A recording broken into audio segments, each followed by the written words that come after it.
લૂકની લખેલી સુવાર્તા એનો બીજો અધ્યાય. લૂકની લખેલી સુવાર્તા અધ્યાય બીજો.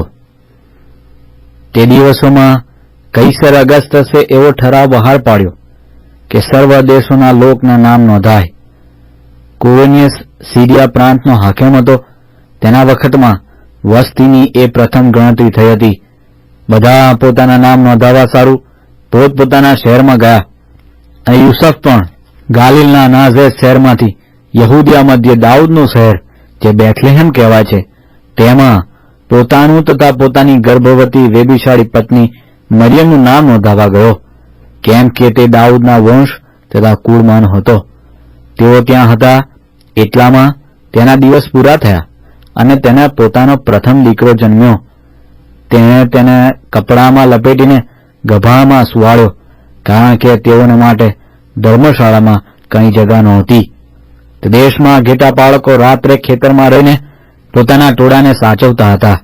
પ્રભુનો એક દૂત તેઓની પાસે આવીને ઉભો રહ્યો, ને પ્રભુના ગૌરવનો પ્રકાશ તેઓની આસપાસ દેખાયો, અને તેઓ ઘણા ભયભીત થયા. દૂતે તેઓને કહ્યું કે બીહોમાં, કેમ કે જુઓ, હું મોટા આનંદની સુવાર્તા તમને કહું છું, અને તે સર્વ લોકોને માટે થશે, કેમ કે આજ દાઉદના શહેરમાં તમારે સારું એક તારનાર એટલે ખ્રિસ્ત પ્રભુ જન્મ્યો છે. તમારે માટે નિશાની છે કે તમે એક બાળકને કપડામાં લપેટેલો ગભામાં સૂતેલો જોશો. પછી દૂતની સાથે આકાશી સેનાનો સમુદાય એકાએક પ્રગટ થયો. તેઓ દેવની સ્તુતિ કરીને કહેતા હતા કે પરમ ઊંચામાં દેવને મહિમા થાવ, તથા પૃથ્વી પર જે માણસો વિશે તે પ્રસન્ન છે તેઓને શાંતિ થાવ. દૂતો તેઓની પાસેથી આકાશમાં ગયા પછી તે ઘેટા બાળકો એકબીજાને કહ્યું કે ચાલો આપણે બેથલેહેમ જઈએ અને જે વાતની ખબર પ્રભુએ આપણને આપી છે તે જોઈએ. તેઓ ઉતાવળથી ગયા અને મરિયમને યુસફને તે ગભામાં સૂતેલા બાળકને તેઓ દીધા. તેઓને જોયા પછી જે વાત એ છોકરા સંબંધી તેઓને કહેવામાં આવી હતી તે તેઓએ જાહેર કરી. જે વાતો ઘેટા બાળકોએ તેમને કહી તેવી સર્વ સાંભળનારા અચરજ થયા. પણ મરિયમ એ સર્વ વાતો મનમાં રાખીને તે વિશે વિચાર કરતી. ઘેટા બાળકોને જેમ કહેવામાં આવ્યું હતું તેમ તેઓ બધું સાંભળ્યું તથા જોયું. તેને લીધે તેઓ દેવનો મહિમા તથા સ્તુતિ કરતા પાછા ગયા. 8 દિવસ પૂરા થયા પછી તેની સુન્નત કરવાનો વખત આવ્યો, ત્યારે તેઓએ તેનું નામ ઈસુ પાડ્યું, કે જે નામ તે પેટે રહ્યો ત્યાર પહેલા દૂતે પાડ્યું હતું.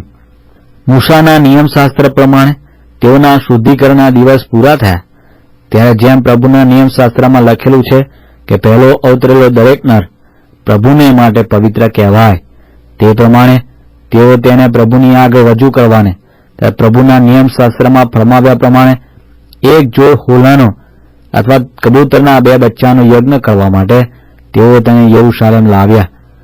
ત્યારે જુઓ, સિમિયોન નામે એક માણસ યરૂશાલેમમાં હતો. તે ન્યાયી તથા ધાર્મિક માણસ હતો. તે ઇસ્રાયેલના દિલાસાની વાટ જોતો હતો અને પવિત્ર આત્મા તેના પર હતો. પવિત્ર આત્માએ તેને જણાવ્યું હતું કે પ્રભુના ખ્રિસ્તને જોયા પહેલા તું મરશે નહીં. તે આત્માની પ્રેરણાથી મંદિરમાં આવ્યો. બાળક ઈસુના સંબંધમાં નિયમશાસ્ત્રના વિધિ પ્રમાણે કરવા માટે તેના માતા પિતા તેને અંદર લાવ્યા. ત્યારે તેણે તેને ખોળામાં લઈને દેવની સ્તુતિ કરીને કહ્યું કે ઓ સ્વામી, હવે તારા વચન પ્રમાણે તું તારા દાસને શાંતિથી જવા દે, કેમ કે મારી આંખોએ તારું તારણ જોયું છે. તેને સર્વ લોકની સન્મુખ તેને સિદ્ધ કર્યું છે. વિદેશીઓને પ્રકાશ આપવા માટે તારા ઇસ્રાયેલ લોકોનો મહિમા થવા સારું તે પ્રકાશરૂપ છે. તેના સંબંધી જે વાતો કહેવામાં આવી હતી તેથી તેના માતા પિતા અચરજ થયા હતા.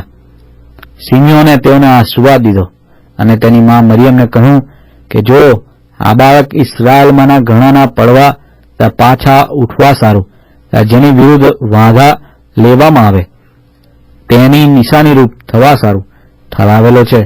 હા, અને તારા પોતાના જીવને તરવાર વીંધી નાખશે, એ માટે કે ઘણા માણસોના મનની કલ્પના પ્રગટ થાય. આશેરના કુળની ફનુએલની દીકરી હાના નામે એક પ્રબોધિકા હતી. તે ઘણી વૃદ્ધ થઈ હતી તે પોતાના કુંવારાપણા પછી પોતાના પતિની સાથે 7 વર્ષ સુધી રહી હતી. તે 84 વર્ષથી વિધવા હતી. તે મંદિરમાંથી નહીં ખસતા રાત દિવસ ઉપવાસ તથા પ્રાર્થના સહિત ભક્તિ કર્યા કરતી. તેણે તે જ વખતે ત્યાં આવીને પ્રભુની સ્તુતિ કરી અને જેઓ યરુશલેમના ઉદ્ધારની વાત જોતા હતા તે સર્વને તેના સંબંધી વાત કરી. પ્રભુના નિયમશાસ્ત્ર પ્રમાણે બધું કરી ચૂક્યા પછી તેઓ ગાલિલમાં પોતાના શહેર નાઝરેત પાછા ગયા.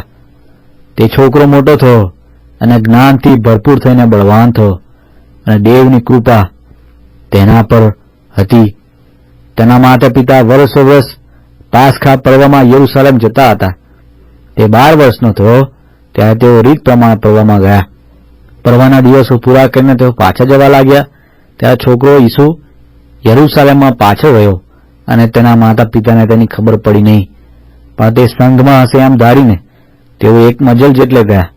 પછી પોતાના સગાઓમાં તથા ઓળખીતાઓમાં તેને શોધ્યો. તે તેઓને મળ્યો નહીં. ત્યારે તેઓ તેને શોધતા શોધતા યરુશલેમ પાછા ગયા. 3 દિવસ પછી તેઓએ તેને મંદિરમાં ધર્મગુરુઓની વચમાં બેઠેલો તેઓનું સાંભળતો તથા તેઓને સવાલો પૂછતો જોયો. જેઓએ તેનું સાંભળ્યું તેઓ બધા તેની બુદ્ધિથી તથા તેના ઉત્તરોથી વિસ્મિત થયા. તેને જોઈને તેઓ અચરજ પામ્યા.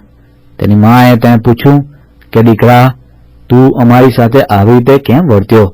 જો તારા પિતાએ તથા મેં દુઃખી થઈને તારી શોધ કરી. તેઓને તેણે કહ્યું કે તમે શા માટે મારી શોધ કરી? શું તમે જાણતા નહોતા કે મારા પિતાને ત્યાં મારે હોવું જોઈએ? આ જે વાત તેણે તેઓને કહી તે તેઓ સમજ્યા નહીં. તે તેઓની સાથે ગયો અને નાઝરેત આવીને તે તેઓને આધીન રહ્યો અને તેની માએ એ સર્વ વાતો પોતાના મનમાં રાખી. ઈસુ જ્ઞાનમાં તથા કદમાં ને દેવની તથા માણસોની પ્રસન્નતામાં વધતો ગયો.